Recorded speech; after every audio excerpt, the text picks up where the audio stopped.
नमस्कार जय जगन्नाथ मु निरंजन आज सकाल को स्वागत मु नहीं आसी आपण मान आउ एक सुंदर वीडियो। आपण माने केबे चिंता करिसेंती कि गोटे छुआ 1 मासर हेउ बा 2 मासर हेउ बा 6 मासर हेउ ता माँ को से किभली भाव में चिन्ह पारुची। से भाबुची नाई ये मो माँ नुह ये मोर माँ माँ गोड़ को आसिले से कौन पाई चुप हो जाउची। आपण माने केबे चिंता करिसेंती कि मु कहि दोची तार उत्तर।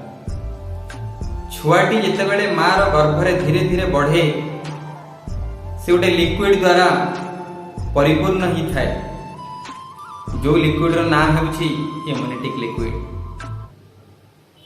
तारपरे छुआटी तले जन्म ही जाए माँ गर्भरु बाहरी आसे से कांदिबा को लागे पुणी ताकू माँ साउंटी नहीं ता गर्भरे धरिले से पुणी चुप हो जाए कहीं ना सी से इम्यूनिटिक लिक्विड रो बासना को बारी पारे आ सी ही कंप्लीटली श्योर हो जाए जे ये ही मोर माँ आ मोर सब किछि बोली। नमस्कार जय जगन्नाथ।